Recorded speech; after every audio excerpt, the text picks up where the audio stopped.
Saat teduh selesai, teman-teman, mari kita bersatu dalam doa. Tuhan Yesus yang baik, terima kasih Tuhan atas kemurahan-Mu dan atas kebaikan-Mu. Kau kasih kesempatan kami untuk kami berkumpul di tempat ini, Tuhan, di Zoom ini, untuk sama-sama kami beribadah, memuji dan menyembah Tuhan. Saat ini kamu mulai ibadah kami, Tuhan, urapi setiap kami, berkati setiap kami, biar setiap hati yang ada saat ini, Tuhan, bisa fokus sama Tuhan, untuk memuji dan memuliakan nama Tuhan, dan hanya nama Tuhan saja yang dipermuliakan. Sembunyikan kami semua di balik salib-Mu, Tuhan, biar kami juga diberkati Tuhan dan dibuahkan melalui ibadah ini. Kami serahkan ibadah ini di dalam tangan Tuhan, dalam nama Tuhan Yesus Kristus, haleluya, amin. Oke, nah jadi teman-teman, dalam ibadah hari ini aku mau ngajak kita semua untuk merenungkan betapa indah dan besarnya kasih Tuhan.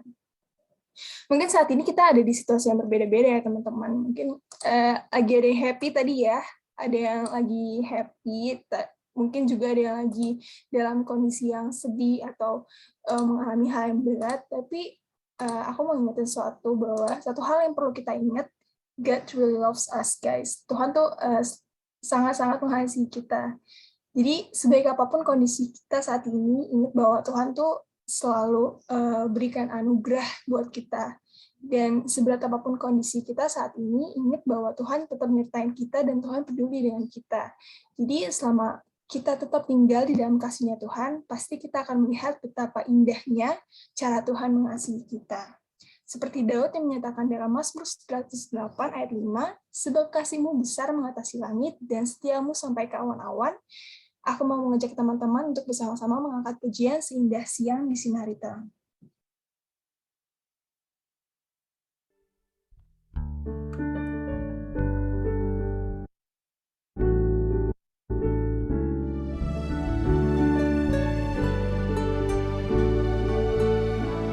Seindah siang di sinari terang, cara Tuhan mengasihiku.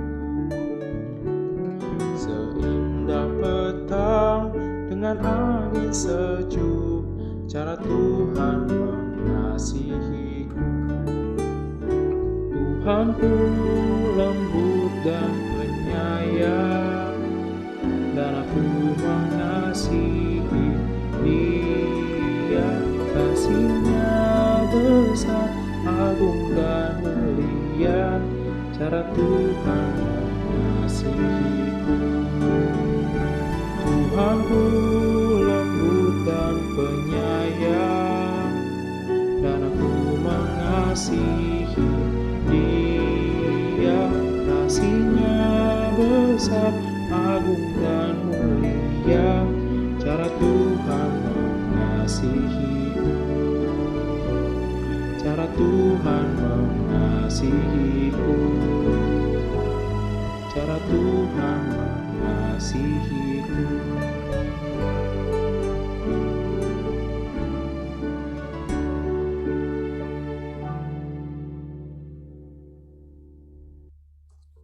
Yeay. Oke, nah teman-teman, hari ini kita tuh mau bicarain tentang how does God see His creation. Especially kita sebagai makhluk ciptaannya Tuhan yang paling berharga pastinya. So, the question is, menurut teman-teman sebenarnya gimana sih Tuhan memandang kita? Ini mungkin bisa jadi bahan renungan kita saat ini juga ya, tentang apa yang kita rasakan, tentang gimana Tuhan melihat kita. Sudahkah kita mengerti tentang pandangannya Tuhan terhadap kita seperti seorang Daud? Di Mazmur 139 ayat 14, Daud bilang, aku bersyukur kepadamu, oleh karena kejadianku dahsyat dan ajaib, ajaib apa yang kau buat, dan jiwaku benar-benar menyadarinya. Sekali lagi Daud bilang, kejadianku dahsyat ajaib dan ajaib, ajaib apa yang kau buat, dan jiwaku benar-benar menyadarinya. Nah, kita udah belum sih kayak Daud yang segitu sadarnya tentang betapa kerennya Tuhan memandang diri kita? Nah, sambil kita mau merenungkan kasih-Nya Tuhan, mari teman-teman, sebelum kita masuk ke dalam pemberitaan kebenaran firman Tuhan, kita menyanyikan lagu ini dengan segenap hati kita. Erat dengan hatimu.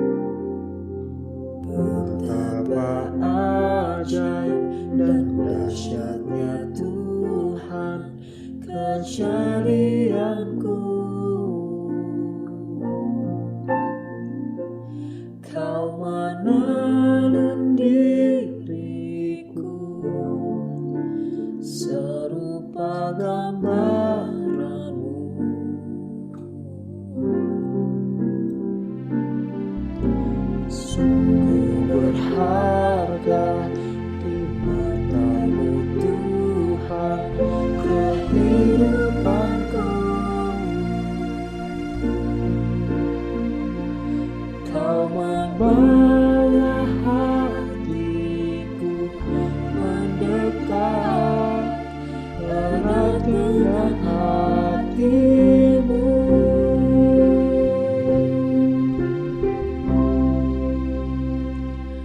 Ku mengangkat wajahku memandang keindahan-Mu, Yesus. Syukur bagi kesetiaan-Mu di sepanjang hidupku. Dan ku angkat tanganku ke tahta kasih dan karunia-Mu. Tak sekalipun Kau tinggalkanku, Yesus sahabatku.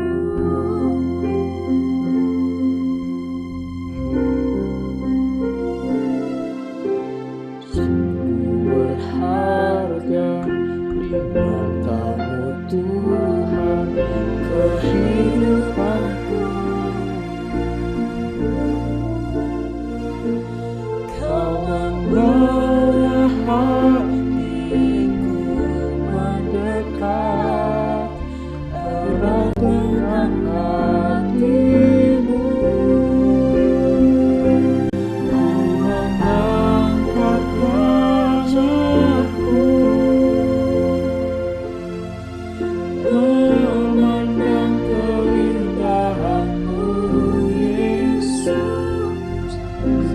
Syukur bagi kesetiaan-Mu di sepanjang hidupku.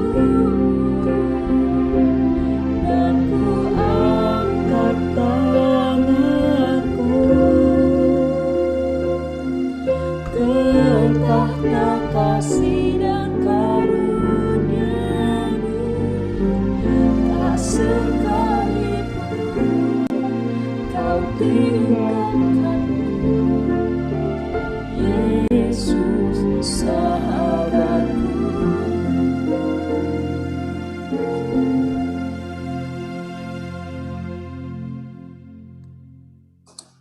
Kepada Ibu Ina dipersilakan untuk menyampaikan kebenaran firman Tuhan. Baik, mari kita berdoa.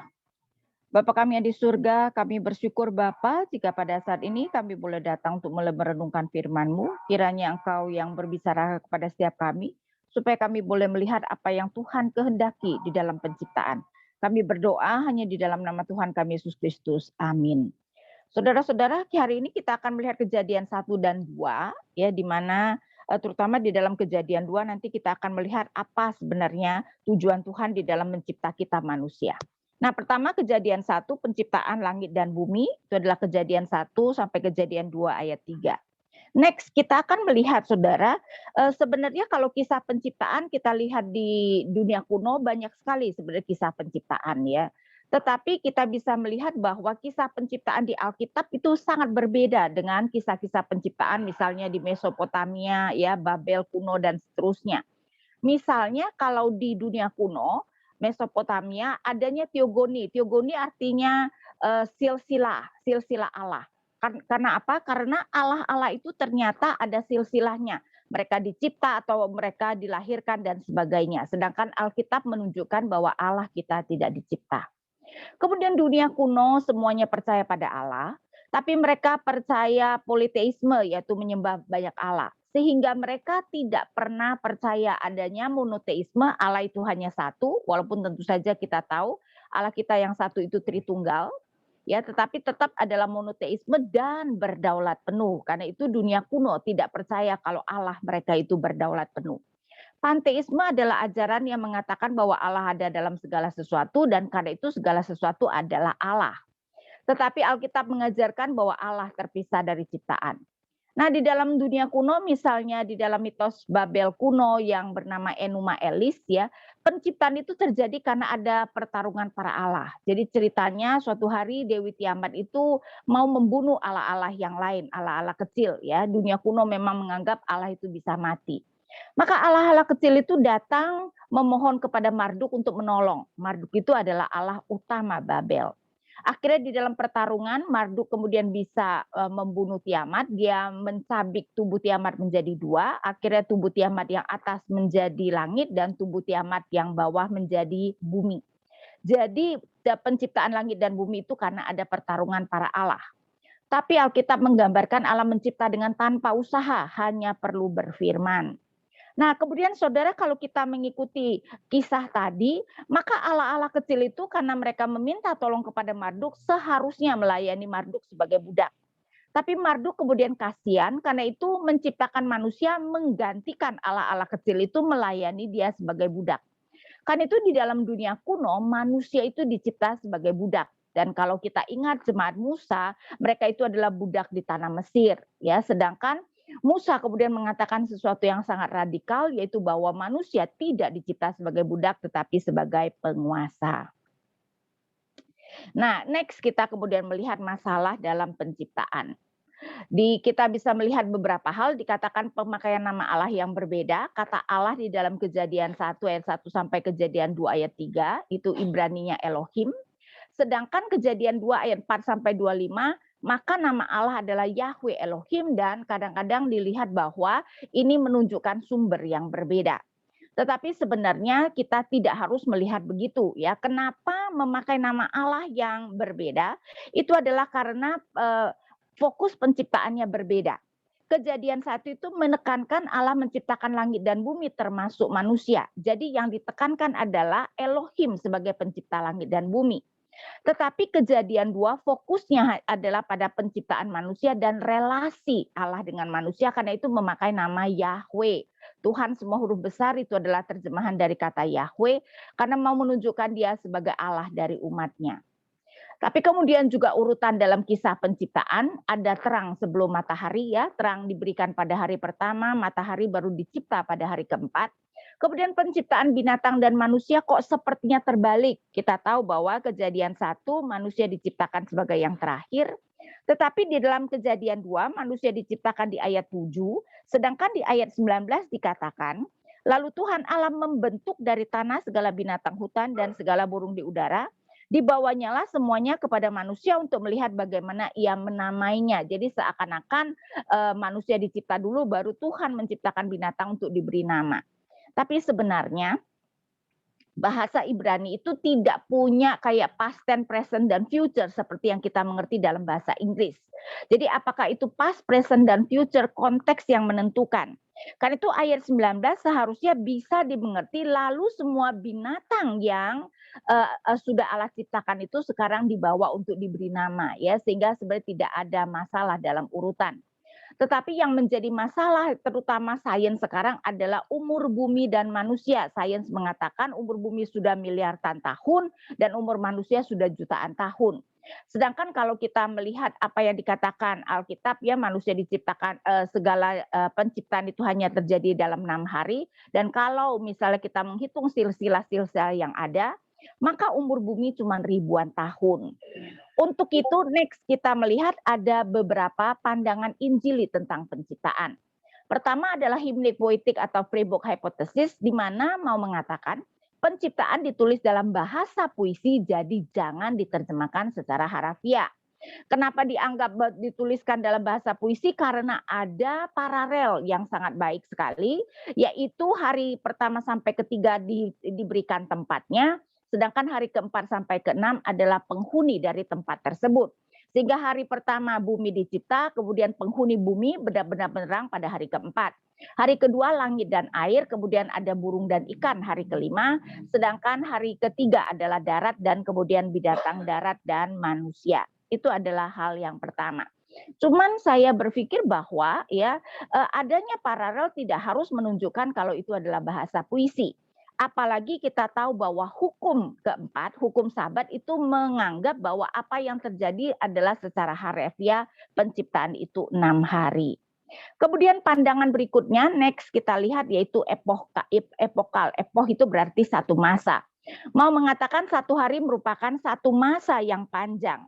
Apalagi Mazmur 90 yang adalah Mazmur Musa, kemudian mengatakan di ayat 4, ya saya bacakan Mazmur 90 ayat 4.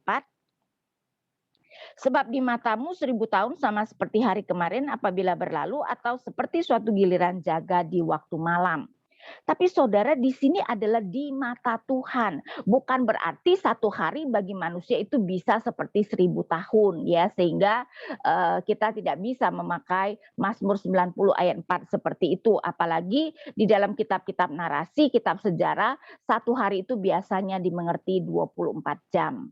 Kemudian pandangan lain progressive creation ini biasanya dipegang oleh ilmuwan Kristen, di mana mengatakan Allah memang berfirman dalam 6 hari, tetapi penggenapan dalam waktu yang lama.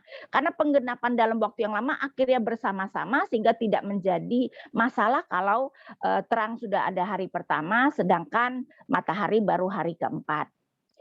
Tapi ini juga kayaknya tidak sesuai karena kalau kita melihat apa yang dikatakan Alkitab ya, jadilah terang, maka terang itu pun jadilah, kelihatannya mau menunjukkan bahwa penciptaan itu langsung terjadi. Karena itu saya memegang pandangan yang terakhir, literalist position, yaitu penciptaan dalam 6 hari dan setiap hari 24 jam dan dalam urutan seperti yang dinyatakan. Mungkin kita bertanya, bagaimana persoalan dengan ya terang sudah ada hari pertama dan matahari pada hari keempat. Saya rasa ya tidak menjadi masalah ya. Allah dia berhak dong memakai, dia menciptakan terang dulu baru kemudian menciptakan matahari untuk mengaturnya. Dan juga sebenarnya saudara ketika kita berbicara tentang usia bumi yang dikatakan sudah miliaran tahun oleh sains, pertama-tama kita harus mengerti bahwa sains tidak bisa membuktikan penciptaan. Ya, itu bukan sains murni karena mereka tidak bisa mengamati penciptaan. Jadi mereka itu ketika menghitung usia bumi dan sebagainya harus memakai asumsi-asumsi dan ada asumsi-asumsi yang tidak bisa dibuktikan. Misalnya kecepatan cahaya itu konstan. Bagaimana bisa membuktikan kalau kecepatan cahaya itu konstan. Jadi kita perlu mengetahui bahwa pengetahuan sains umur bumi dengan sebenarnya Alkitab sama-sama adalah soal iman ya. Karena itu sebenarnya apakah kita lebih beriman kepada asumsi-asumsi yang dilakukan oleh para saintis atau kita beriman kepada apa yang dikatakan Alkitab. Dan lagi pula bisa saja sebenarnya Tuhan itu menciptakan seperti Tuhan menciptakan manusia dalam keadaan dewasa, bumi Tuhan ciptakan dalam keadaan dewasa dan baru dibiarkan pelan-pelan terjadi.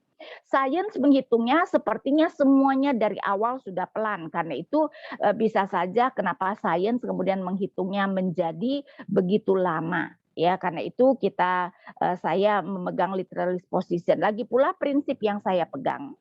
Ingat bahwa Musa menuliskan untuk jemaatnya pada waktu itu dan saya yakin jemaatnya tidak akan melihat misalnya satu hari sebagai waktu yang sangat panjang. Saya percaya bahwa jemaat Musa akan menganggap bahwa hari yang dimaksudkan adalah 6 hari. Karena apa? Karena mereka kemudian mengatakan misalnya jadilah petang, jadilah pagi, itulah hari pertama. Menarik bahwa orang Yahudi memang memulai harinya dari petang, jam 6 petang.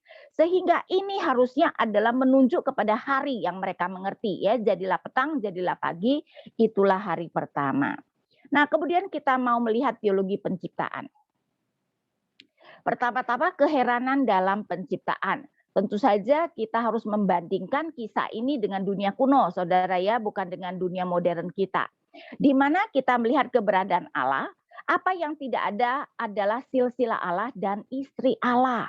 Seperti saya katakan, orang kuno menganggap Allah itu ada silsilahnya, tetapi Allah kita tidak ada, dia ada dalam kekekalan dan istri Allah. Coba perhatikan ya, di dalam dunia kuno mau bangsa apa saja, biasanya Allah itu punya istri. Tetapi Allah kita tidak punya istri. Kemudian kita melihat bahwa Allah memulai dengan kekacauan ketika dikatakan bumi belum berbentuk. Kata belum berbentuk itu bisa diartikan kacau, kekosongan dan kegelapan. Ya, jadi ini adalah mau menunjukkan betapa bumi itu belum bisa dihuni, Karena ketika dikatakan belum berbentuk dan kosong, dan belum berbentuk itu digambarkan dengan kegelapan. Dan kita juga bisa melihat Allah sangat peduli dengan ciptaannya. Saya bacakan ayat 2. Bumi belum berbentuk dan kosong, gelap gulita menutupi samudra raya, dan roh Allah melayang-layang di atas permukaan air. Kita tahu itu berbicara tentang Roh Kudus dan menunjukkan betapa Allah sangat peduli dengan ciptaannya. Implikasinya Allah menciptakan ex nihilo, karena ketika dikatakan pada mulanya Allah menciptakan langit dan bumi, ya, itu adalah kata yang dipakai, kata kerja yang dipakai biasanya Allah sebagai subjeknya itu menunjukkan menciptakan dari yang tidak ada menjadi ada. Kemudian menentang materialisme. Ya, jadi kita melihat bahwa materialisme itu tidak kekal, materi itu tidak kekal, tapi baru ada ketika Tuhan mencipta. Menentang deisme, deisme adalah ajaran yang mengatakan setelah Allah menciptakan, Allah itu tidak peduli dengan apa yang terjadi pada dunia ini.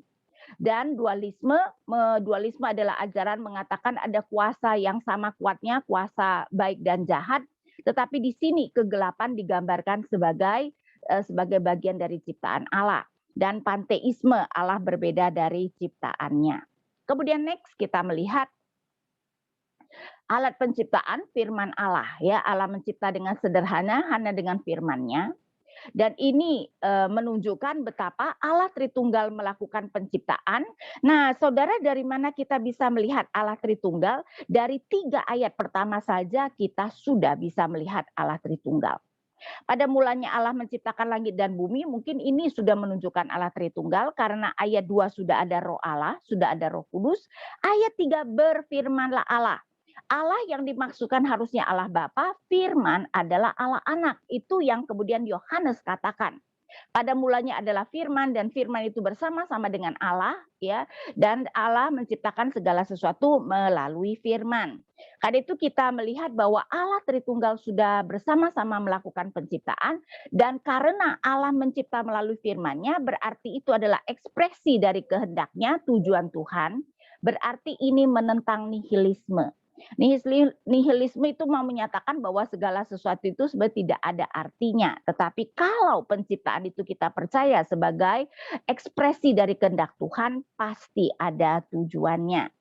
Kemudian next kita melihat pola dalam penciptaan, keteraturan. Ya, saudara, tadi Kejadian 1 ayat 2, bumi belum berbentuk dan kosong. Nah, bumi yang belum berbentuk itu dibentuk dalam 3 hari pertama dengan 3 pemisahan. Pemisahan gelap dari terang, pemisahan air di atas dan di bawah cakrawala, dan pemisahan daratan dan lautan. Dan menarik, saudara, kalau saudara perhatikan, hanya di 3 hari pertama dikatakan kalau Allah menamai apa yang diciptakannya. Ayat 5, dan Allah menamai terang itu siang dan gelap itu malam. Ayat 8, lalu Allah menamai cakrawala itu langit. Ayat 10, lalu Allah menamai yang kering itu darat, dan kumpulan air itu dinamainya laut. Saudara, memberi nama dalam dunia kuno menunjukkan kuasa. Jadi saya mau supaya saudara ingat ya, 3 hari pertama menunjukkan dominion atau kuasa, nanti ini berkaitan dengan mandat budaya yang Tuhan berikan kepada manusia. Next. Tadi bumi belum berbentuk dan kosong. Nah, apa yang kosong ini kemudian diisi pada 3 hari berikutnya, yaitu hari keempat sampai ke-6. Hari keempat diisi dengan benda-benda penerang, hari kelima diisi dengan burung dan ikan, dan hari ke-6 diisi dengan binatang darat dan manusia. Sehingga penekanannya pada 3 hari kedua adalah filling atau mengisi. Next kita melihat polemik dalam penciptaan.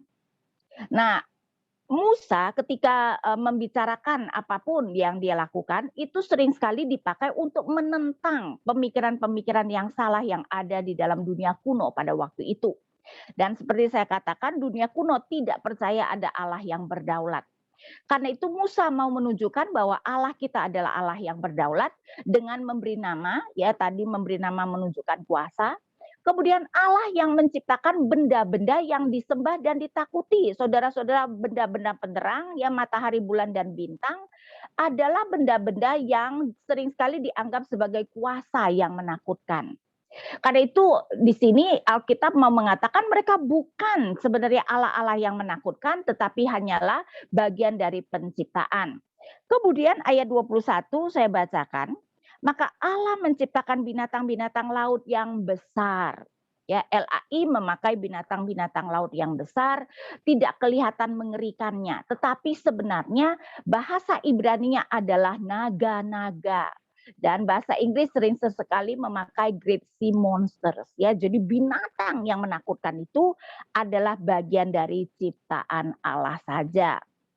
Kemudian next kita melihat klimaks dalam penciptaan adalah gambar Allah, di mana manusia itu kemudian diciptakan berbeda dengan yang lain. Kejadian 1 ayat 26, berfirmanlah Allah, baiklah kita menjadikan manusia menurut gambar dan rupa kita, supaya mereka berkuasa atas ikan-ikan di laut dan burung-burung di udara dan atas ternak dan atas seluruh bumi dan atas segala binatang melata yang merayap di bumi. Saudara, di sini kita bisa melihat ada suatu deliberation, ada dengan sengaja kayaknya ada diskusi mau menunjukkan keputusan Allah di dalam penciptaan manusia. Tentu saja kita mengerti ketika Allah berkata baiklah kita, maka itu adalah pribadi Allah yang satu berbicara kepada pribadi Allah yang lain, karena Allah kita adalah Allah Tritunggal. Nah, hanya manusia dari semua makhluk di bumi yang diciptakan dalam gambar Allah. Dan apa artinya dalam gambar Allah nanti kita akan melihat ya. Kemudian kita juga bisa melihat adanya pemeliharaan Allah. Ayat 29 berfirmanlah Allah, lihatlah aku memberikan kepadamu segala tumbuh-tumbuhan yang berbiji di seluruh bumi dan segala pohon-pohonan yang buahnya berbiji, itulah yang akan menjadi makananmu. Saudara, pada mulanya kita manusia belum memakan binatang ya. Bahkan binatang pun tidak makan binatang karena kematian itu, bahkan kematian binatang itu baru ada sesudah manusia jatuh dalam dosa. Kalau saya bacakan di ayat 30, tetapi kepada segala binatang di bumi dan segala burung di udara dan segala yang merayap di bumi yang bernyawa kuberikan segala tumbuh-tumbuhan hijau menjadi makanannya, dan jadilah demikian. Nah, next kita kemudian melihat apa artinya manusia diciptakan sebagai gambar Allah. Saudara, kalau kita melihat ya, di dalam ayat 28, Allah memberkati mereka, lalu Allah berfirman kepada mereka, beranak cuculah dan bertambah banyak, penuhilah bumi dan taklukkanlah itu, berkuasalah atas ikan-ikan di laut dan burung-burung di udara dan atas segala binatang yang merayap di bumi. Saudara, ternyata manusia diciptakan sebagai gambar Allah, berarti manusia perlu meneladani apa yang Allah kerjakan dalam penciptaan. Memenuhi bumi, filling, ingat ya tadi hari ke-4 sampai ke-6 yang Allah lakukan adalah mengisi bumi dan berkuasa. Sedangkan hari 1 sampai ke-3 yang Allah tunjukkan adalah menunjukkan kuasanya. Sehingga manusia diciptakan sebagai gambar Allah artinya meneladani apa yang Allah kerjakan dalam penciptaan. Sebenarnya kalau kita melihat ketika dikatakan baiklah kita menjadikan manusia menurut gambar dan rupa kita, itu adalah dua kata yang saling menggantikan dan sinonim ya. Sedangkan kata gambar itu diambil dari kata mengukir yang berarti ukiran. Di dalam dunia kuno bagaimana rakyat tahu siapa rajanya? Yaitu kemudian ada selem-selem, ya kata gambar itu Ibraninya selem, adanya patung-patung selem-selem raja yang kemudian diletakkan di seluruh pelosok negeri supaya kemudian rakyat bisa mengetahui siapa rajanya. Nah, kita adalah selem-selem Allah tersebut. Sehingga ketika binatang-binatang melihat kita, mereka kemudian tahu siapa yang adalah Allah ya. Jadi dalam hal ini manusia diciptakan sebagai gambar Allah, manusia mewakili Allah berkuasa. Manusia diciptakan sebagai gambar Allah itu menunjukkan laki-laki dan perempuan ya. Saudara, ayat 27, maka Allah menciptakan manusia itu menurut gambarnya. Menurut gambar Allah diciptakannya dia, laki-laki dan perempuan diciptakannya mereka. Sehingga kita bisa melihat keragaman manusia ya, laki-laki dan perempuan diciptakan dalam gambar Allah, bukan hanya laki-laki saja, karena sekali lagi diciptakan dalam gambar Allah bukan soal fisik. Apalagi Allah itu memang roh adanya, tidak mempunyai tubuh fisik seperti kita manusia. Kemudian kekhususan manusia adalah kita melihat bahwa Allah dapat berkomunikasi dengan manusia berbeda dengan Allah berkomunikasi dengan binatang.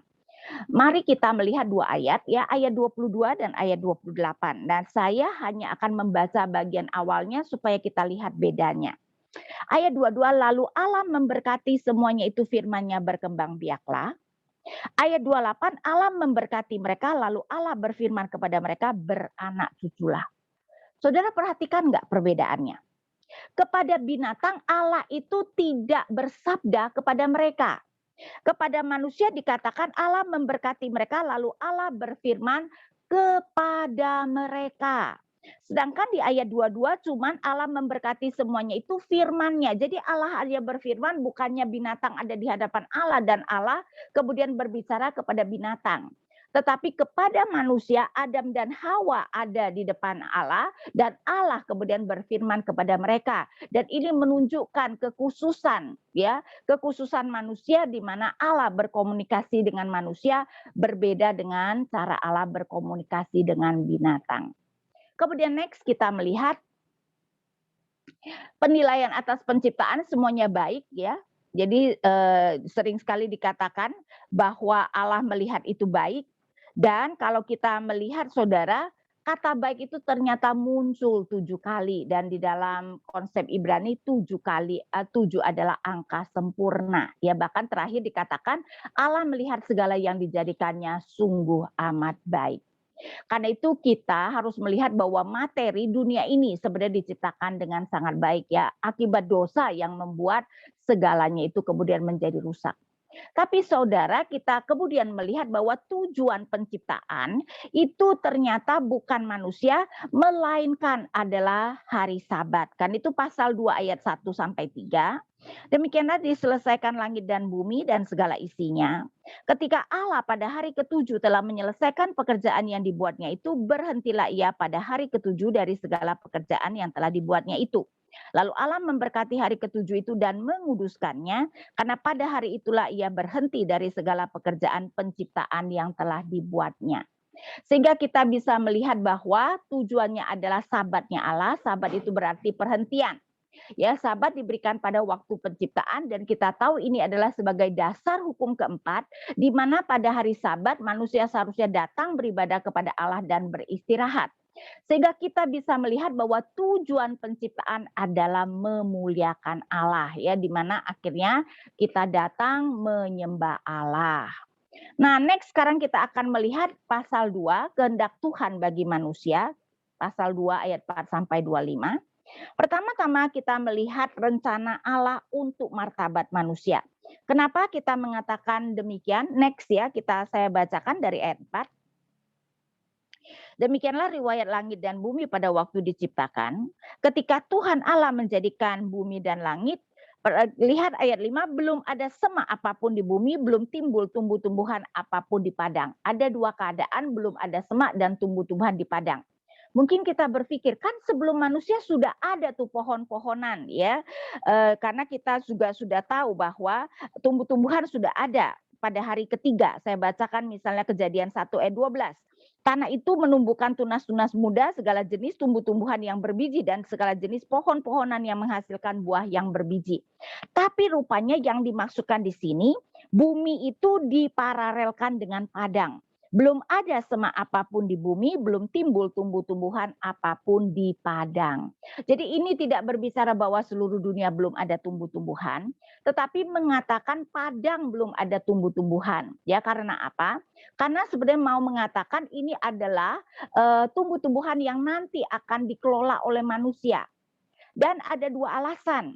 Masih di ayat 5, sebab Tuhan Allah belum menurunkan hujan ke bumi dan belum ada orang untuk mengusahakan tanah itu. Ya, jadi dua alasan kenapa belum ada semak dan tumbuh-tumbuhan di padang.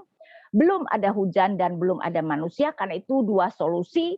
Tuhan memberikan kabut, ayat 6, tetapi ada kabut naik ke atas dari bumi dan membasahi seluruh permukaan bumi. Dan di ayat 7 Tuhan menciptakan manusia. Berarti Tuhan akan memakai manusia untuk mengembangkan bumi, dan berarti bumi tidak akan berkembang seperti yang Tuhan inginkan kalau tidak ada manusia. Karena itu kenapa kita bisa melihat bahwa Tuhan memberikan martabat yang begitu luar biasa untuk manusia, ya, rencana Allah untuk martabat manusia. Kemudian next kita melihat perhatian Allah dalam pembentukan manusia ayat 7. Ketika itulah Tuhan Allah membentuk manusia itu dari debu tanah dan menghembuskan nafas hidup ke dalam hidungnya. Demikianlah manusia itu menjadi makhluk yang hidup. Nah, saudara, di sini kita bisa melihat ya perhatian Allah dalam pembentukan manusia. Kata membentuk itu menunjukkan artistik atau seni. Manusia dibentuk oleh Tuhan, kata yang dipakai itu adalah seperti seorang pejunan membentuk bejananya, pasti dibentuk dengan sangat indah.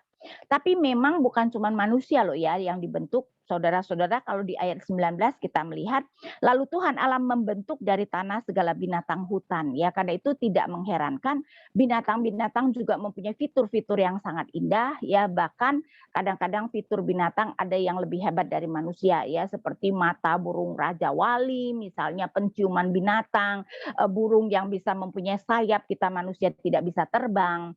Tapi karena apa? Karena semuanya dibentuk oleh Tuhan dengan sangat indahnya. Tapi ketika Tuhan Allah membentuk manusia, kemudian ditekankan dari debu tanah, dan itu menunjukkan kerendahan hati. Manusia dibentuk dari debu tanah. Jadi di satu pihak kita harus mengerti kita manusia diberikan martabat yang sangat luar biasa, tetapi di pihak lain kita tidak boleh sombong ya, karena kita dibentuk dari debu tanah. Kemudian digambarkan keintiman dan menghembuskan nafas hidup ke dalam hidungnya. Ya, Tuhan menghembuskan nafas hidup dan kebergantungan, demikianlah manusia itu menjadi makhluk yang hidup. Tapi saudara, di sini juga ada sesuatu yang menarik. Manusia disebut makhluk yang hidup. Di ayat 19, binatang juga disebut makhluk yang hidup. Saya baca lagi ayat 19. Lalu Tuhan Allah membentuk dari tanah segala binatang hutan dan segala burung di udara. Dibawanyalah semuanya kepada manusia itu untuk melihat bagaimana ia menamainya. Dan seperti nama yang diberikan manusia itu kepada tiap-tiap makhluk yang hidup, demikianlah nanti nama makhluk itu sama, makhluk hidup. Dan ini menunjukkan sama-sama dibentuk Allah, sama-sama dibentuk dari debu tanah, sama-sama disebut makhluk hidup. Karena itu tidak mengherankan secara fisik, saudara ya, secara fisik banyak sekali persamaan manusia dengan binatang. Karena itu kita bisa melihat bahwa obat-obatan biasanya ketika diuji dulu pada binatang. Ya, dikatakan juga janin misalnya ya, ketika baru beberapa minggu, janin manusia maupun janin binatang bentuknya sama. Kalau tidak ahli tidak bisa membedakannya. Sehingga banyak kemiripan, dan mungkin karena itu Darwin kebablasan dan berpikir manusia itu terjadi dari evolusi kera. Tetapi itu hanyalah fisik.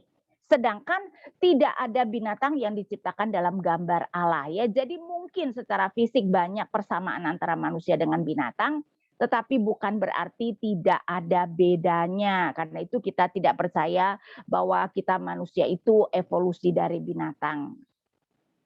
Next, kemudian kita melihat kelimpahan Allah untuk kenikmatan manusia. Taman Eden diberikan sebagai rumah ya. Ayat 8, selanjutnya Tuhan Allah membuat taman di Eden. Di sebelah timur, disitulah ditempatkannya manusia yang dibentuknya itu. Nah, saudara-saudara, mungkin saudara pernah mendapat WA, karena saya dapat bahkan beberapa kali. Seakan-akan mengatakan bahwa Eden itu ada di Irak. Tapi sebenarnya itu tidak benar, saudara. Ya, memang ada, karena apa? Karena kalau kita melihat ayat 8 dikatakan Tuhan Allah membuat taman di Eden. Berarti ada taman Eden, ada Eden. Nah, sekarang kita melihat ayat 10, ada suatu sungai mengalir dari Eden. Dari Eden ya, bukan taman Eden. Dan sungai ini menjadi 4 cabang. Nah, cabang ketiga dan keempat, ayat 14, nama sungai yang ketiga ialah Tigris, yakni yang mengalir di sebelah timur Asyur, dan sungai yang keempat ialah Efrat. Itu di dalam dunia kuno adalah di Mesopotamia, sekarang ada di Irak. Kali itu orang berpikir bahwa Taman Eden ada di Irak. Tapi ini hanyalah 2 sungai yang mengaliri Eden. Sedangkan 2 sungai yang lain, saya bacakan ayat 11. Yang pertama namanya Pison, yakni yang mengalir mengelilingi seluruh tanah Hawilah, tempat Mas ada. Nah, para ahli memang sudah tidak tahu Pison itu sungai apa, tapi perhatikan nama Hawilah, itu nama tempatnya. Ayat 13, nama sungai yang kedua ialah Gihon, para ahli juga tidak tahu sungai apa, yakni yang mengalir mengelilingi seluruh tanah Kus. Nah, sekarang perhatikan 2 nama itu, Hawilah dan Kus, karena kedua nama ini muncul di dalam Kejadian 10 sebagai bagian dari keturunan Nuh. Ya, sehingga kalau saya bacakan ayat 6, keturunan Ham ialah Kus, Misraim, Put dan Kanaan. Ayat 7, keturunan Kus ialah Seba, Hawila. Berarti Hawila adalah anak Kus, berarti daerahnya sama ya. Anak biasanya mewarisi daerah ayahnya. Sedang Kus adalah saudara Misraim. Saudara Misraim itu adalah bahasa Ibrani untuk Mesir. Berarti dua sungai di Mesir, dua sungai di Mesopotamia, dan itulah dunia purba. Dunia purba itu digambarkan dari Mesopotamia sampai ke Mesir. Nah, di tengah-tengahnya adalah Kanaan. Karena itu menurut saya Taman Eden seharusnya Kanaan. Saudara, kalau misalnya saudara melihat Alkitab ya, melihat Alkitab dunia kuno ini, saudara bisa baca di Alkitab saudara ya. Maka di sini adalah Mesopotamia, sedangkan di sini Mesir, dan di tengah-tengahnya adalah Kanaan. Karena itu kita melihat bahwa harusnya Taman Eden itu adalah Kanaan, sebenarnya adalah Taman Eden, dan masuk akal karena Kanaan tentu saja lebih penting bagi orang Israel daripada Mesopotamia atau Irak sekarang. Ya, jadi Tuhan menempatkan manusia di Taman Eden sebagai rumah. Kemudian di ayat 9, lalu Tuhan Allah menumbuhkan berbagai-bagai pohon dari bumi yang menarik dan yang baik untuk dimakan buahnya. Saudara, yang menarik dan yang baik itu adalah dua kata yang tidak sinonim. Baik itu adalah mungkin untuk pertumbuhan secara fisik, menarik adalah untuk kenikmatan, dan ini menunjukkan betapa Allah tidak hanya sebenarnya memberikan segala sesuatu untuk kebutuhan manusia, tetapi juga supaya manusia dapat menikmati. Karena itu kenapa diberikan berbagai macam pohon dengan buah-buahan dan biji-bijian yang bisa dimakan ya. Karena Allah mau manusia menikmati makanan. Kemudian kesuburan dan kelimpahan digambarkan ada emas dan sebagainya ya, sehingga ini adalah kelimpahan Allah untuk kenikmatan manusia. Tetapi tentu saja Allah bukan hanya memberikan segala sesuatu untuk kenikmatan. Next kita melihat kehendak Allah untuk ketaatan manusia. Ayat 15, Tuhan Allah mengambil manusia itu dan menempatkannya dalam Taman Eden untuk mengusahakan dan memelihara taman itu. Nah, saudara, ketika dikatakan Tuhan Allah menempatkan manusia untuk mengusahakan, kata mengusahakan Ibraninya adalah abad, dan memelihara, kata Ibraninya adalah syamar. Menarik sekali bahwa kata abad dan syamar, kedua kata ini sering dipakai sebagai perintah untuk beribadah, karena kata abad itu LAI sering sekali menerjemahkan sebagai ibadah kepada Tuhan dan berpegang pada perintah-perintahnya. Kita bisa melihat misalnya kedua kata ini muncul di dalam Ulangan 10 ayat 12 dan 13. Ya, saya bacakan Ulangan 10 ayat 12 dan 13. Maka sekarang hai orang Israel, apakah yang dimintakan daripadamu oleh Tuhan Allahmu, selain dari takut akan Tuhan Allahmu, hidup menurut segala jalan yang ditunjukkannya, mengasihi Dia, beribadah kepada Tuhan abad Allahmu dengan segenap hatimu dan dengan segenap jiwamu, berpegang pada perintah, syamar, dan ketetapan Tuhan. Jadi dua kata yang biasanya muncul berkaitan dengan beribadalah kepada Tuhan dan peliharalah ketetapan-ketetapannya. Kenapa memakai dua kata yang jemaat Musa harusnya langsung mengingat mengenai ibadah, dan itu menunjukkan bahwa kerja adalah sebagai ibadah. Karena itu sebenarnya bagi kita orang Kristen tidak ada yang namanya pekerjaan sekuler, karena sebenarnya kita seharusnya melihat pekerjaan kita juga bagian dari ibadah kita. Paulus dan Petrus mengatakan bekerjalah seperti kamu bekerja bagi Tuhan. Karena itu tidak mengherankan Paulus kemudian mengatakan di dalam Roma 12 ayat 1, ya saya bacakan Roma 12 ayat 1, karena itu saudara-saudara, demi kemurahan Allah aku menasihatkan kamu supaya kamu mempersembahkan tubuhmu sebagai persembahan yang hidup, yang kudus dan yang berkenan kepada Allah, itu adalah ibadahmu yang sejati. Jadi seluruh hidup kita itu adalah ibadah. Karena itu sekali lagi tidak ada namanya kehidupan sekuler bagi orang percaya.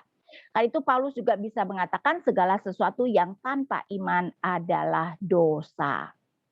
Nah, kemudian kita melihat juga ketaatan sebagai ujian, ayat 16 dan 17.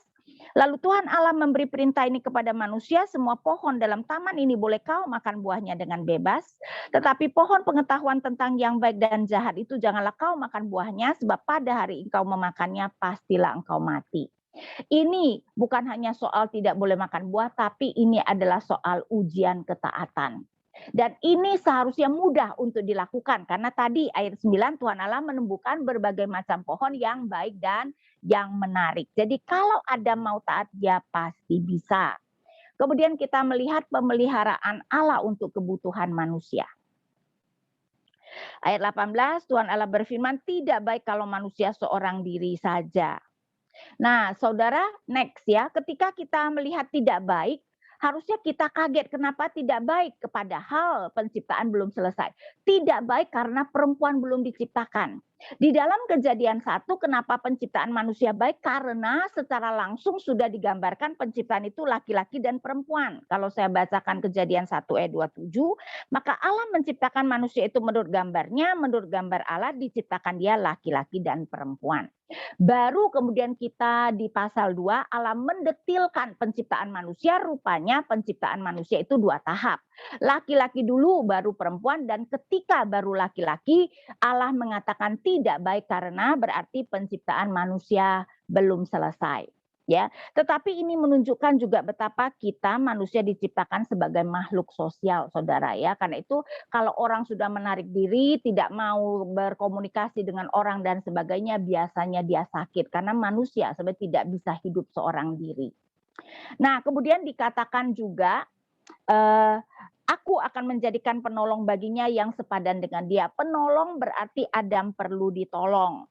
Ya, nanti kita lihat ya, Tuhan menunggu Adam sadar akan kebutuhannya baru nanti diberikan istri, karena kalau manusia tidak sadar akan kebutuhan biasanya kita tidak terlalu bersyukur ya ketika Allah memberikan. Next kita melihat penolong berarti Adam perlu ditolong untuk melaksanakan perintah Allah.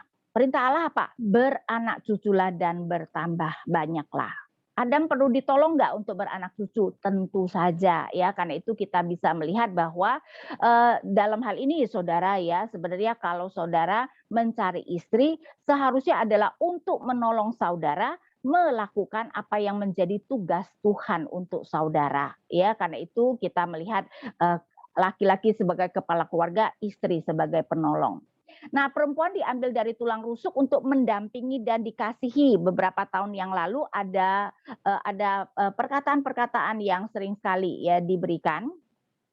Itu dari teolog yang terkenal, di mana dikatakan bahwa perempuan tidak diambil dari tulang kepala karena bukan untuk mengepalai, tetapi juga tidak diambil dari tulang kaki, bukan untuk diinjak, tetapi diambil dari tulang rusuk yang dekat dengan hati untuk mendampingi dan dikasihi. Dan kita bisa melihat bahwa suami seharusnya kepala keluarga karena, nah seperti saya katakan, Tuhan Allah membiarkan manusia sadar dulu dengan binatang-binatang itu diberi nama, dan sambil Adam memberi nama, dia kemudian sadar tidak ada penolong yang sepadan dengan dia. Baru pada waktu itulah Tuhan menciptakan perempuan dari tulang rusuknya. Dan tidak mengherankan ya kalau kita melihat ayat 23, lalu berkatalah manusia itu, inilah dia tulang dari tulangku dan daging-daging dari dagingku, ia akan dinamai perempuan sebab ia diambil dari laki-laki. Saudara, yang memberi nama perempuan adalah Adam, bukan Tuhan. Kalau kita melihat di dalam Kejadian 5 ayat 2, laki-laki dan perempuan diciptakannya mereka, ia memberkati mereka dan memberikan nama manusia kepada mereka. Pada waktu mereka diciptakan adalah Allah yang memberi nama manusia. Tetapi Adam yang memberi nama perempuan kepada istrinya dan nanti memberi nama Hawa kepada istrinya. Dan ini menunjukkan, ingat ya, memberi nama menunjukkan kuasa, dan ini menunjukkan betapa sebenarnya Tuhan menghendaki laki-laki yang menjadi kepala keluarga. Ya, jadi kita melihat bahwa Tuhan menghendaki itu suami yang seharusnya menjadi pemimpin dalam keluarga. Dan karena Adam kemudian sadar betapa ternyata dia membutuhkan seorang penolong, karena itu dia langsung bersajak tadi, tulang dari tulangku dan daging dari dagingku, dan itu menunjukkan dia bersyukur. Tapi juga kata perempuan dan laki-laki dalam bahasa Ibrani itu berkaitan. Laki-laki adalah perempuan adalah isyah, ya, mau menunjukkan bahwa perempuan itu ada bagian dari laki-lakinya. Ya, bahasa Inggris juga menunjukkan itu, man dengan woman, di dalam woman ada man. Ya, sayangnya bahasa Indonesia kita tidak menggambarkan seperti itu. Kemudian saya bacakan ayat 24, ayat yang sangat penting untuk relasi suami istri. Ayat 24, sebab itu seorang laki-laki akan meninggalkan ayahnya dan ibunya, bersatu dengan istrinya sehingga keduanya menjadi satu daging. Saudara-saudara, kita melihat bahwa relasi suami istri, next ya, relasi suami istri merupakan relasi yang paling intim dari segala relasi manusia. Karena apa? Karena kata meninggalkan menunjukkan bahwa relasi suami istri bahkan lebih penting dari relasi orang tua anak. Relasi orang tua anak akan berubah ketika anak menikah. Jadi relasi yang permanen di dunia adalah suami istri sampai maut memisahkan. Itu pun juga tidak sampai selama-lamanya ya, karena nanti di langit baru dan bumi baru tidak ada yang namanya relasi suami istri, tapi relasi yang permanen sebenarnya adalah suami istri. Karena relasi orang tua anak berubah ketika anak menikah ya, dan ini berbeda dengan pandangan dunia ya. Pandangan dunia berpikir bahwa relasi orang tua anak itu lebih penting dari relasi suami istri. Kemudian kata di sini dan bersatu dengan istrinya. Nah, bersatu dengan istrinya itu bukan tidak diterjemahkan secara harafiah ya. Kata harafiahnya adalah si suami memegang erat istrinya dan menunjukkan perlindungan. Seharusnya suami sebagai kepala keluarga melindungi istrinya. Dan kemudian menjadi satu, menunjukkan proses menuju keintiman. Sehingga kita bisa melihat bahwa betapa Tuhan menginginkan relasi yang begitu intim. Sekali lagi, ini adalah relasi yang paling intim dari antara segala relasi manusia, bahkan dikatakan mereka menjadi satu. Meneladani Allah Tritunggal yang adalah satu. Next. Suami istri dapat menyatu dalam segala hal, terutama harusnya menjalankan kehendak Bapa. Dan ayat 25, mereka keduanya telanjang, manusia dan istrinya itu, tetapi mereka tidak merasa malu, tidak ada rasa malu karena belum ada dosa. Kan itu sesudah mereka jatuh dalam dosa, baru mereka sadar mereka telanjang dan merasa malu. Nah, saudara, biasanya next ya, yang terakhir kita melihat bahwa Alkitab sering sekali menggambarkan adanya perjanjian penciptaan. Setidak-tidaknya ya, ada doktrin yang melihat ada perjanjian penciptaan di mana secara umum di dalam penciptaan Tuhan menetapkan 3 hal. Sabat, kerja, dan pernikahan. Dan kita melihat bahwa ini memang merupakan sesuatu yang sadar atau tidak sadar, kemudian diakui oleh seluruh dunia ya. Hari Minggu, sahabatnya orang Kristen, adalah hari libur internasional. Kerja, saya rasa secara umum semua orang menganggap bahwa kerja itu adalah sesuatu yang baik, dan pernikahan, walaupun sekarang sudah banyak diserang.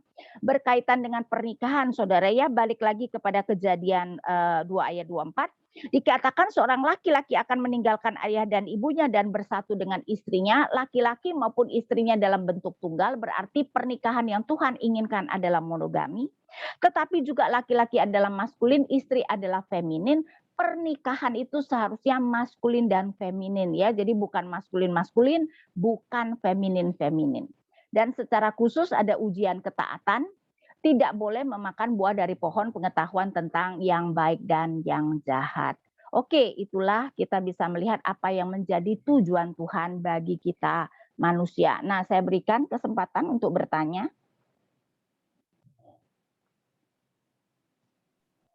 Ya, kepada teman-teman, yuk kalau misalnya ada yang mau ditanyakan ke Bu Ina, boleh banget teman-teman bisa langsung chat di kolom chat di sini, atau juga langsung raise hand juga boleh. Tuh, pasti banyak banget ya, maksudnya yang didapat juga gitu dari firman Tuhan hari ini. Kita bisa mengetahui bahwa manusia ini ya diberi mandat itu ya, diberi martabat juga, dan mandat itu oleh Allah sendiri gitu ya.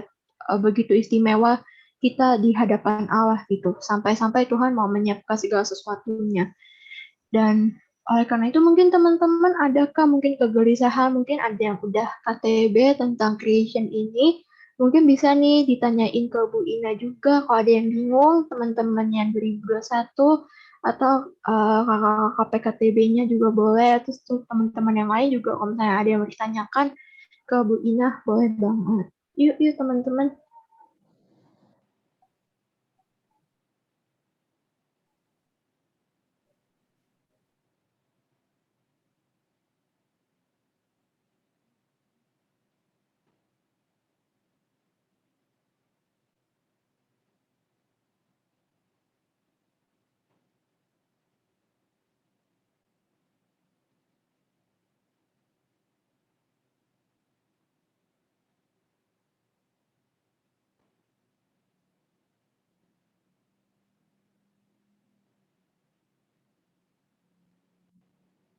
Ayo, apakah ada yang mau ditanyakan?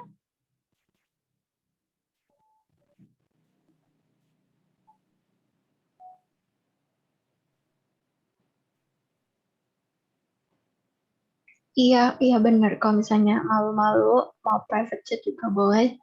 Yuk, teman-teman, boleh banget ditanyain kalau ada pengen ditanyain gitu sama Bu Inanya.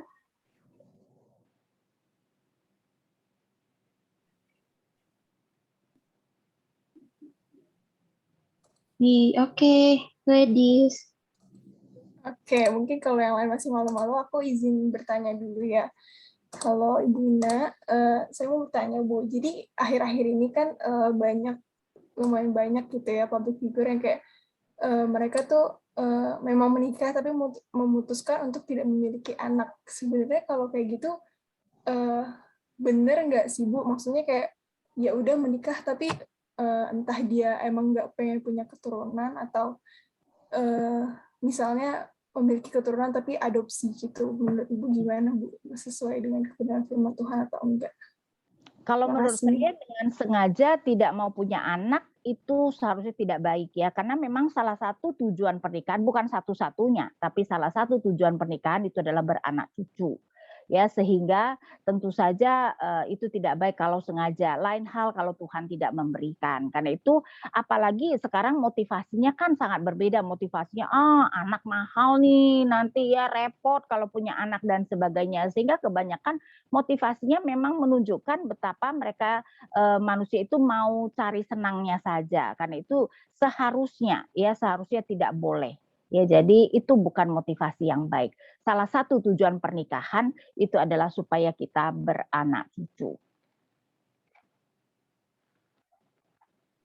Oke, Bu Ina, makasih. Itu sudah jelas kah? Ada Bu. Mau aku bacakan Bu? Ya, silakan. Iya, jadi Juli nanya Bu tentang kan penciptaan itu 6 hari dan penciptaan itu 6 hari dipakai waktu 1 kali 24 jam. Bagaimana ya Bu? Karena ada pendapat pendeta saya yang bilang 1 hari bagi Allah itu 1000 tahun gitu Bu dari Juli. Iya, tadi kan karena itu saya mengatakan itu kenapa orang mengatakan epokal ya. Tetapi kan itu di mata Allah. Kenapa di mata Allah 1 hari seperti 1000 tahun? Karena Allah tidak terbatas oleh waktu. Bukan berarti bagi kita manusia 1 hari itu sama seperti 1000 tahun. Karena itu apa yang ada di dalam Mazmur 90 ayat 4 itu tidak tepat untuk dipakai di dalam Kejadian 1. Lagi pula itu kan menulis dalam bahasa puisi. Sedangkan kata hari di dalam bahasa narasi artinya adalah 24 jam sehari. Walaupun dalam bahasa puisi memang hari bisa menunjukkan waktu yang berbeda. Tapi kan kita harus melihat kejadian ini adalah bahasa narasi ya. Karena itu kita tidak seharusnya melihat 1 hari itu merupakan jangka waktu yang sangat panjang. Dan seperti saya katakan kita harus memikirkan apa yang dipikirkan oleh jemaat Musa. Saya yakin jemaat Musa berpikir 1 hari adalah hari yang mereka kenal. Jadilah petang, jadilah pagi, karena seperti saya katakan hari mereka itu petang dulu baru kemudian pagi.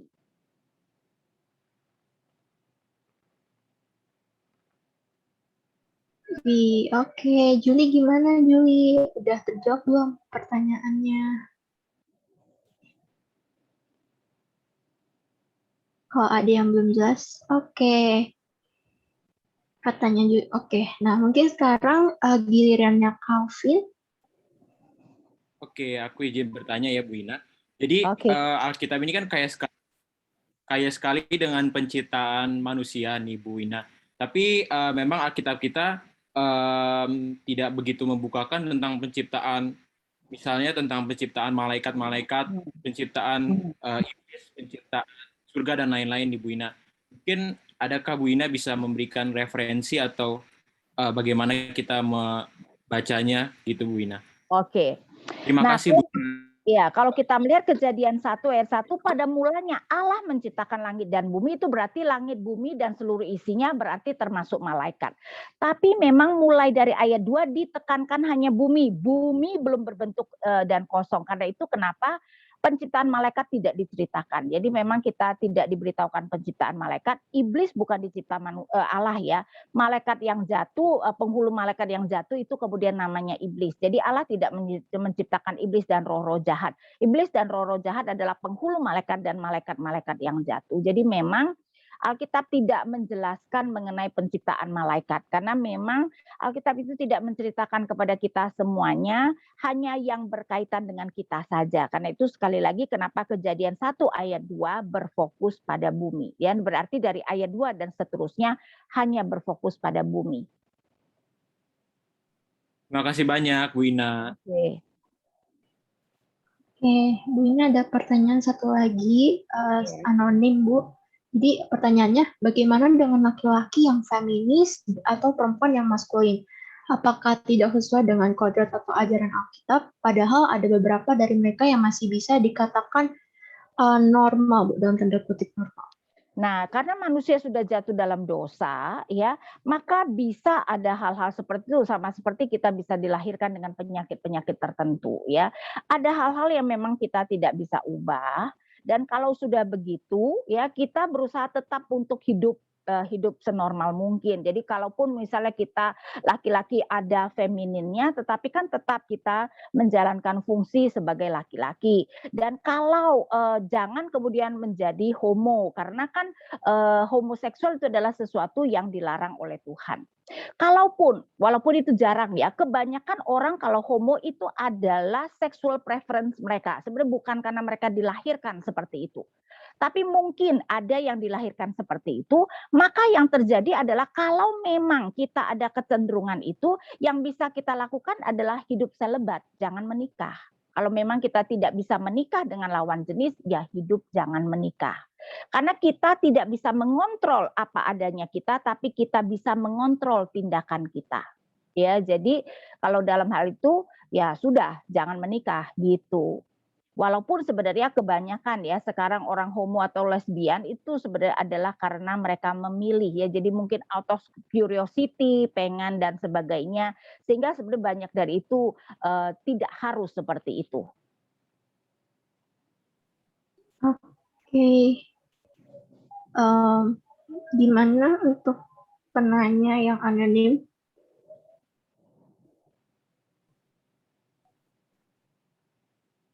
Oke, udah jelas. Makasih Ibu. Dan sekarang ada 2 pertanyaan lagi Bu. Yang pertama dari Luis. Katanya tadi Ibu mengatakan bahwa Taman Eden merupakan tanah Kanaan yang disebut di peta purba. Ini kan berarti bahwa Taman Eden berarti berada di dalam bumi. Yang saya ingin tanyakan adalah mengapa Taman Eden atau Kanaan ini sudah bisa dimasuki oleh manusia, mengingat di Kejadian 3 ayat 24 ada ayat yang mengatakan bahwa Taman Eden ini tidak bisa dimasuki manusia, dan apakah pohon kehidupan ini ada di dalam bumi juga? Itu. Iya, sebenarnya kan memang ya Taman Eden ada di bumi. Kita pun nanti hidup di langit baru dan bumi baru.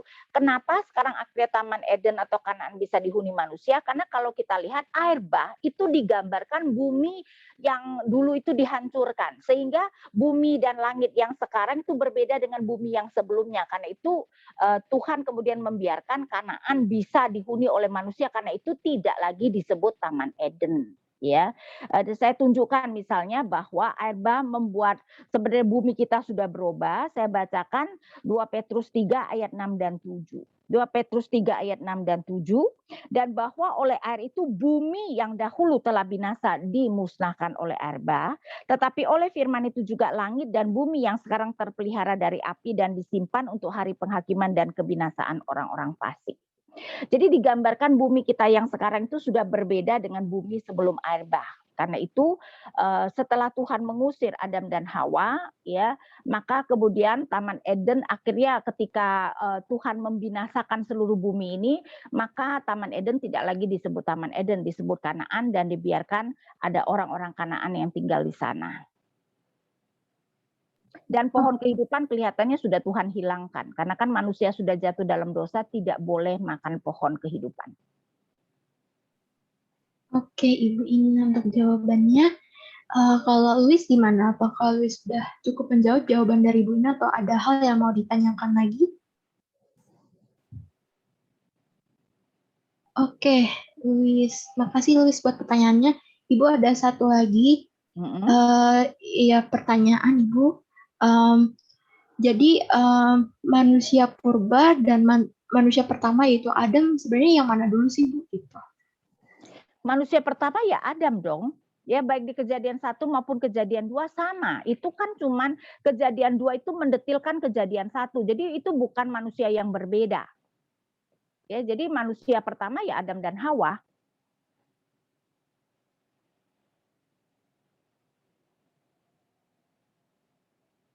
Iya, oke Bu.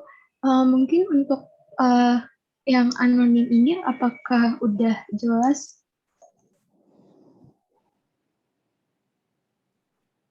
Oh, oke. Mungkin ada pertanyaan satu lagi ya.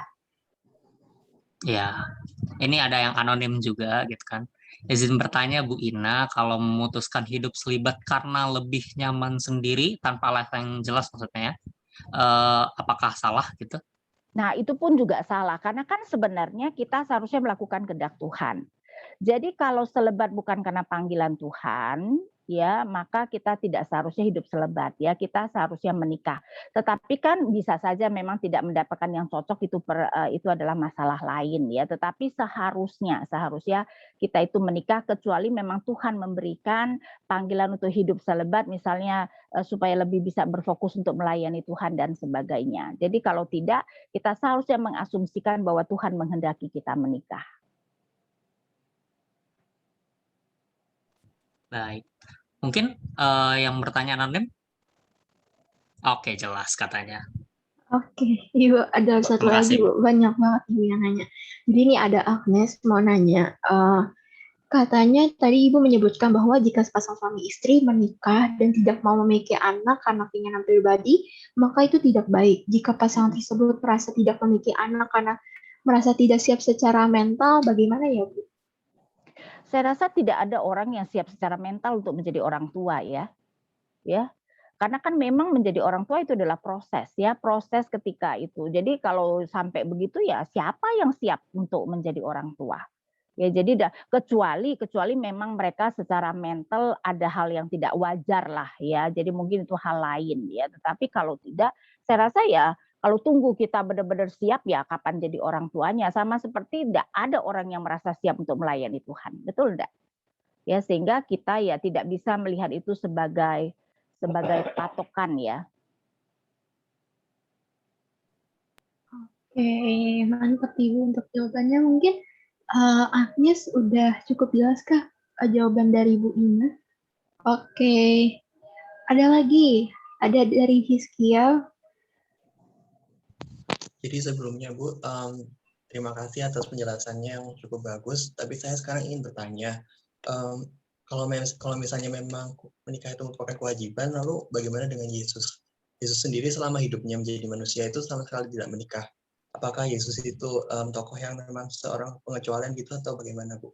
Terima kasih sebelumnya. Kan saya katakan kecuali panggilan Tuhan, dan panggilan Tuhan untuk Yesus adalah mati menebus manusia. Ya sehingga kalau dia kemudian tidak menikah itu adalah karena panggilan Tuhan. Jadi kan tadi saya mengatakan yang lain juga bisa saja ada panggilan Tuhan untuk tidak menikah karena ada misalnya tugas-tugas yang Tuhan bebankan sehingga itu tidak menjadi masalah. Saya rasa bukan hanya Tuhan Yesus di dunia ini yang dipanggil Tuhan untuk hidup selebat ya. Baik, terima kasih banyak atas jawabannya. Oke. Oke teman-teman. Mungkin untuk sesi tanya jawabnya ditutup dulu ya teman-teman. Tapi kalau teman-teman ada yang mau nanya, jangan ragu-ragu buat hubungin kakak-kakaknya gitu, PKTB-nya, atau aku sendiri kan nggak ada di grup, nanti bisa langsung PC aja. Terus tanya pertanyaan yang mau ditanyakan, nanti bisa disampaikan ke Bu Ina. Nanti Bu Ina akan ya menyampaikan lewat chat juga. Kalau begitu boleh kan ya Bu Ina? Oke, kalau gitu kita tutup ya. Mari kita berdoa.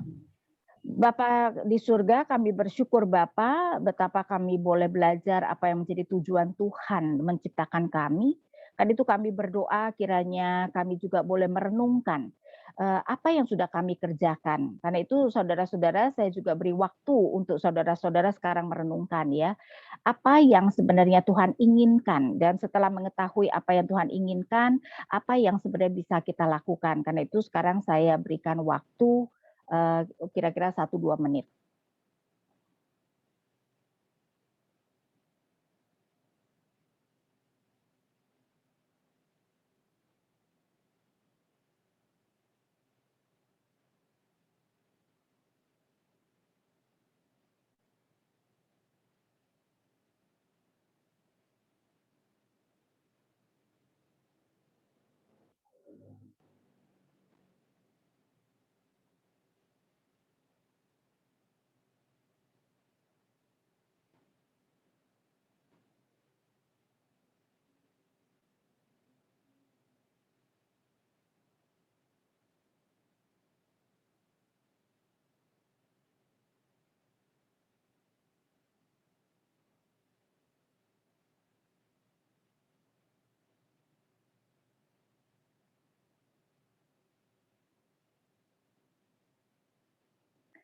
Bapa, kami berdoa kiranya setelah mengetahui apa yang Tuhan sebenarnya menjadi tujuan Tuhan di dalam menciptakan kami, biarlah Engkau yang juga memberikan kepekaan supaya kami boleh menggumulkan di dalam kehidupan kami apa yang sesungguhnya Tuhan mau kami lakukan. Efesus 2 ayat 10 mengatakan Kau memberikan kami pekerjaan-pekerjaan baik yang sudah Engkau persiapkan sebelumnya. Kan itu kiranya kami boleh mengetahui, mengerti bahwa ada tujuan Tuhan di dalam penciptaan setiap kami dan penebusan Tuhan, dan karena itu mampukan kami untuk boleh memperoleh kepekaan, mengerti apa yang Tuhan mau kami lakukan, dan berikan kami keberanian dan kekuatan untuk boleh menjalankannya. Dan kami berdoa hanya di dalam nama Tuhan kami Yesus Kristus. Amin. Oke, terima kasih Bu Ina untuk sharing firman-Nya. Oke, teman-teman, kita akan melanjutkan ibadah kita. Jadi ini akan kita masuk ke pengumuman, teman-teman. Jadi pengumuman bidang 2 bisa di next. Jadi teman-teman, mari kita apresiasi pelayan di hari ini, yang sudah melayani di hari ini, dengan PJ yang berjudul dengan How Does God See His Creation, dengan pembicaranya Bu Ina, dengan MC-nya Gladys, singernya ada Kevin, pemusiknya ada Daniel, dan mixing itunya adalah Sifra. Jadi untuk pelayan Manjil dan Asyilnya yang tadi yang mungkin udah heboh-heboh di awal, ada KTB-nya Kak Sharon dari Geografi 2021. Nah, teman-teman yuk kita apresiasi pelayan di hari ini mungkin dengan reaction yang ada di Zoom ini. Oke, teman-teman, bisa di next.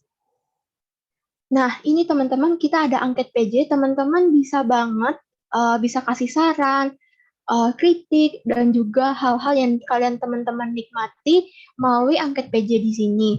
Teman-teman bisa langsung ketik di bit.ly/angketpjcreation 2021 atau langsung scan dengan QR code-nya. Yuk teman-teman bisa langsung diklik atau langsung bisa di-scan. Mungkin aku tunggu 1 menit kali ya, kayak mungkin untuk scan.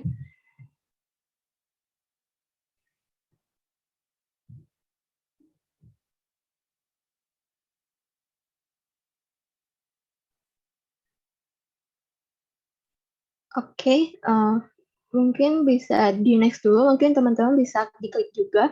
Nah, teman-teman, di hari Senin nanti, jangan lupa ya, kita ada persekutuan doa. Pemimpin doanya ini ada Krista dari Matematika 2019.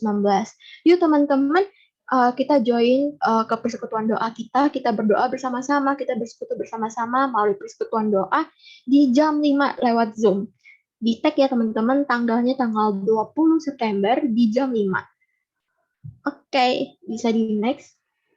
Nah, selanjutnya untuk teman-teman PKTB, kakak-kakak PKTB nih, yuk datang ke P2KTB yang nanti akan diadakan di hari Kamis tanggal 23 September dengan pembicaranya KDV jam 5 sore. Yuk teman-teman, kita memperlengkapi diri kita melalui pembinaan PKTB, sama-sama kita memperlengkapi diri melalui juga pembinaan yang diadakan juga dari Pemko Farmasi, khususnya P2KTB. Yuk teman-teman kita hadir, bisa di next. Nah, teman-teman, di minggu depan jangan lupa untuk datang lagi dengan persekutuan jemaatnya The Beginning of Sin dengan di hari Jumat 24 September tahun 2021 tentunya di jam 16.30 seperti biasa. Jadi ini lanjutan di hari ini yang tentang creation, teman-teman. Jadi kita akan mulai tentang juga fall, tentang bagaimana sih dosa menurut Tuhan juga gitu ya, menurut Alkitab. Dengan pembicaranya ada Bang Niko, teman-teman. Jadi bisa di tag ya teman-teman tanggal dan juga harinya serta jamnya. Bisa di next. Nah, teman-teman, untuk teman-teman yang mengalami imbas terdampak dari COVID-19, teman-teman bisa klik link ini di bit.ly/pendataan jemaat terdampak COVID-19. Jadi teman-teman kalau misalnya butuh bantuan, butuh juga mungkin doa maupun hal-hal yang mungkin dana maupun obat-obatan mungkin dari kamu sendiri dengan akan berusaha juga untuk membantu teman-teman, silakan bisa di klik itu linknya, nanti teman-teman bisa ceritain kondisi teman-teman di sana. Jadi yuk teman-teman bisa diklik nanti kalau misalnya bisa di-save juga nanti kalau misalnya mau isi nanti. Gitu. Oke, mungkin bisa di next.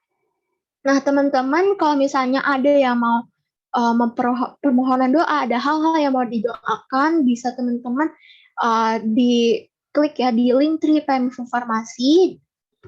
Farmasi UI di bagian permohonan doa. Jadi teman-teman bisa tulis pokok doanya, kondisinya, dan teman-teman juga bisa didoakan secara anonim juga. Jadi teman-teman yuk mungkin kalau ada kebutuhan hal-hal yang mau didoakan bisa teman-teman bisa sharingkan. Nanti dari kami pengurus terkhususnya bidang 3 akan mendoakan untuk pokok doa teman-teman. Bisa di next.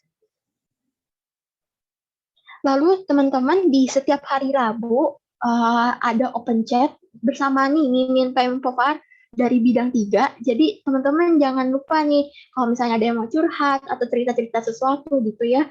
Ada yang mungkin ngereceh-ngereceh gitu, mungkin kakak-kakak bidang 3-nya akan siap meladeni juga gitu ya, akan menanggapi juga. Jadi teman-teman yuk jangan segan-segan buat chat-chat di OA lainnya ataupun juga melalui DM di IG Pempovar sendiri gitu. Dan dimulainya biasa open chat akan di jam 7, nanti akan setiap hari Rabu akan diadakan gitu teman-teman.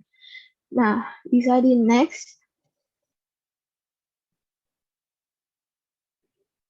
Nah, teman-teman, bagi teman-teman yang mau memperlengkapi diri ataupun tentang mungkin ada yang tertarik dengan topik love, sex, and dating tuh ada juga bukunya di Pempo Farmasi. Jadi teman-teman silakan buka di Linktree Pempo Farmasi UI di bagian literatur. Itu udah bukunya cukup mungkin lengkap juga untuk kebutuhan teman-teman yang rindu untuk baca buku. Kita udah punya bukunya, jadi silakan teman-teman bisa langsung dibaca aja secara langsung gitu lewat di Linktree Pempo Farmasi UI. Bisa di next. Nah, untuk teman-teman yang ulang tahun minggu ini, dari tanggal 13 sampai dengan dari 19 September, yuk mungkin kita sama-sama ngucapin ulang tahun di kolom chat gitu ya, untuk teman-teman kita yang berulang tahun hari ini, di bulan ini.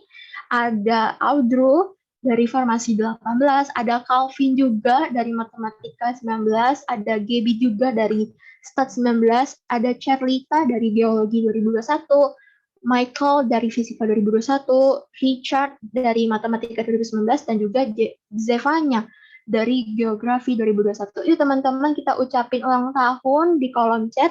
Jadi kita saling memperhatikan teman-teman kita yang ulang tahun di minggu ini. Nah, oke. Bisa di next.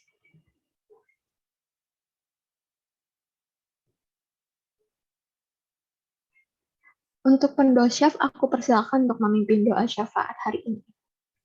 Oke, salam teman-teman semua.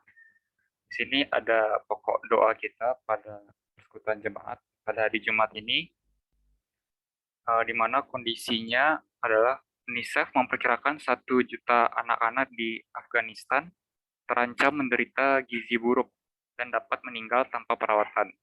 situasi ekonomi dan kesejahteraan di Afghanistan menjadi sorotan setelah Taliban mengambil alih kekuasaan pada 15 Agustus lalu.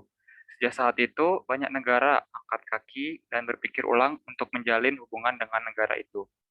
Bantuan dari komunitas dan lembaga internasional sangat diperlukan untuk mencegah penderitaan lebih lanjut. Dan kita mari berdoa untuk kiranya Tuhan menggerakkan negara-negara serta lembaga internasional untuk peduli dan memberikan dukungan baik berupa dana, transportasi, atau SDM bagi Afghanistan. Kemudian kiranya Tuhan juga menjaga keselamatan dan akses anak-anak dan perempuan ke layanan penting, seperti layanan kesehatan. Nah, aku mau ngajak teman-teman semua untuk berdoa terlebih dahulu dari topik-topik doa kita pada persekutuan jemaat pada hari ini.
Tuhan Yesus, terima kasih atas berkat-Mu pada hari ini, sehingga kami bisa berkumpul di Zoom ini untuk melakukan persekutuan jemaat. Berkati kiranya firman Tuhan yang telah disampaikan oleh Ibu Ina tentang penciptaan dunia dari awal hingga saat ini, dan juga esensi manusia dalam dunia ini agar bisa memanfaatkan apa yang ada di tengah-tengah dunia ini dengan baik dan benar. Dan kami bisa taat supaya dalam memanfaatkan dunia ini, sehingga terpuji dan termulialah nama-Mu Tuhan. Kami juga berdoa Tuhan buat Bu Ina yang sudah menjadi pemberita firman Tuhan pada hari ini. Tuhan, Kau berkati kesehatannya, Kau selalu berikan umur yang panjang, dan juga Kau berkati setiap pelayanannya Tuhan, supaya Bu Ina tetap setia melayani Engkau Tuhan. Dan juga Kau berkati segala kebutuhan dari Bu Ina, Kau yang cukupkan Tuhan. Dan kami juga berdoa Tuhan Yesus buat pelayan-pelayan kami pada PJ di hari Jumat ini Tuhan, Kau berkati setiap bidang-bidang yang sudah melayani di hari ini, Kau teguhkan dan tetapkan hatinya agar tetap selalu setia melayani Engkau dimanapun berada Tuhan. Dan kami juga berdoa Tuhan buat teman-teman kami yang berulang tahun pada minggu ini, pada periode minggu ini, Kau berkati Tuhan, Kau selalu berikan kesehatan, dan dengan umur yang panjang ini, dengan bertambahnya umurnya mereka, Tuhan berkati dan mereka selalu bersyukur atas perintah Tuhan dalam kehidupan mereka, sehingga mereka tidak tidak pernah kecewa Tuhan terhadap Engkau atas umur yang mereka berikan pada hari ini. Kami juga berdoa Tuhan buat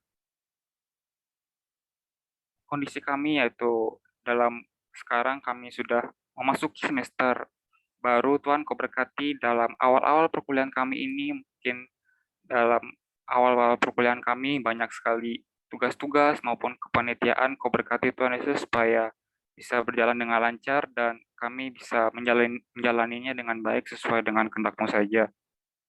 Dan berkati juga dalam kondisi saat ini Tuhan, yang dimana kami berada di tengah pandemi, Kau berkati supaya kami tetap sebagai mahasiswa tetap sehat selalu, dan juga dosen-dosen juga tetap sehat selalu Tuhan. Kau berkati Tuhan agar kami bisa menjalani satu semester ini dengan baik Tuhan. Dan kami juga berdoa Tuhan buat PJ kami di hari Jumat depan. Kau berkati Tuhan Yesus supaya jemaat-jemaat juga mulai aktif lagi Tuhan, supaya hadir di dalam PJ kami ini. Dan kami juga tidak lupa berdoa Tuhan, buat ampunilah dosa-dosa kami yang sudah melukakan hati Tuhan Yesus dalam satu hari ini, agar apa yang kami doakan, apa yang kami panjatkan tidak terhalang di hadapan Tuhan. Terima kasih Tuhan, inilah doa kami Tuhan, di dalam nama Tuhan Yesus kami sudah berdoa dan bersyukur. Amin.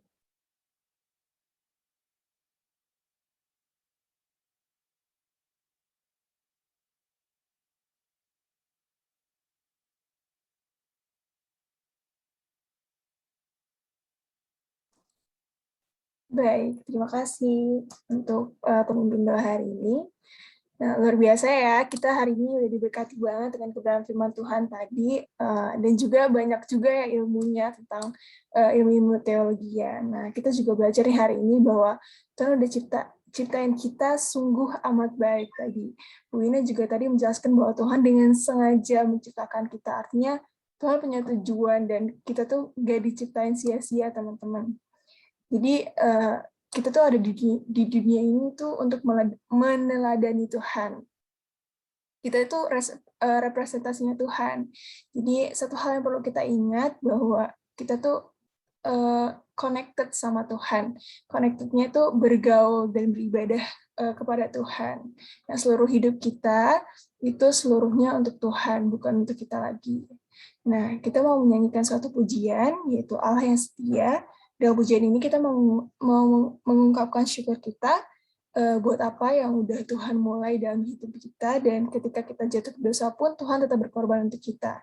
Dan lagu ini sekaligus jadi komitmen kita untuk mempersembahkan hidup kita seluruhnya agar indah di matanya. Mari sama-sama teman-teman kita menyanyikan pujian ini.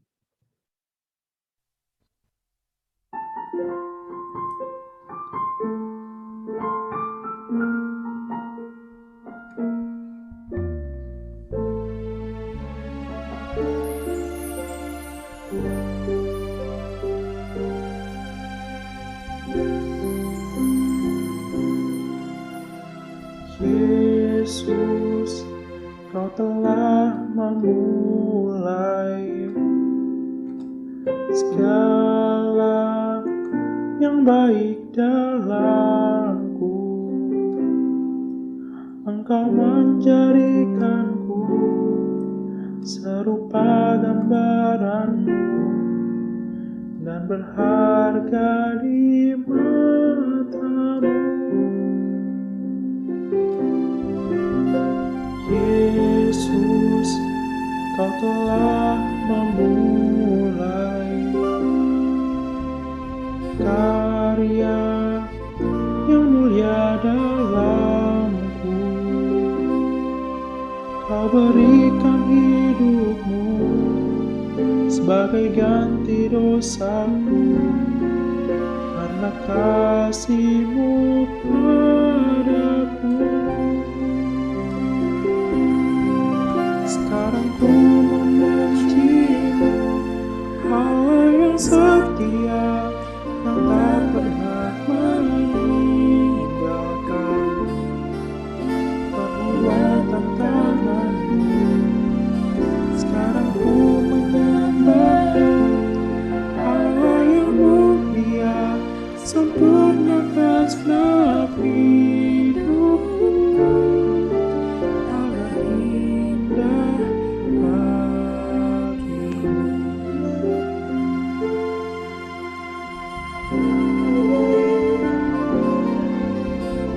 Yesus, Kau telah memulai karya yang mulia dalamku.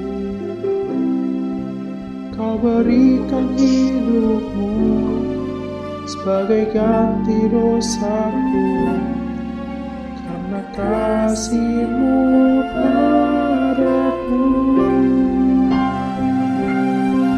Sekarang ku memuji-Mu, Allah yang setia, yang tak pernah meninggalkan perbuatan tangan-Mu. Sekarang ku menyembah-Mu, Allah yang mulia, sempurnakan segenap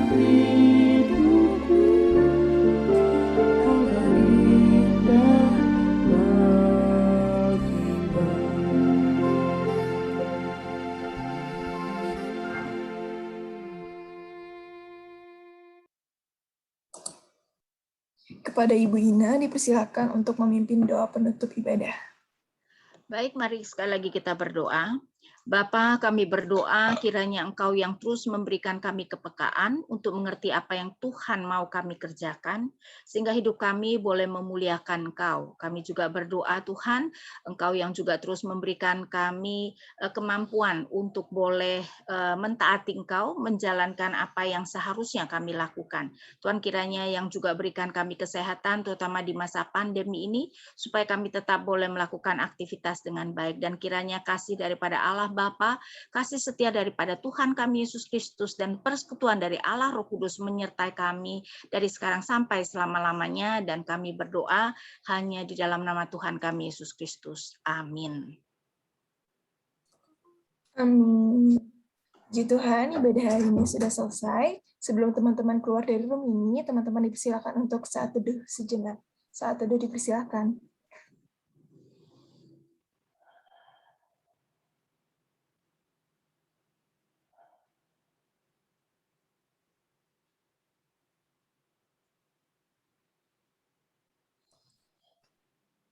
Saat teduh selesai. Terima kasih teman-teman atas kehadirannya di ibadah hari ini. Sampai jumpa di persekutuan jemaat berikutnya. Tuhan Yesus memberkati. God bless guys. Iya, selamat hari Jumat.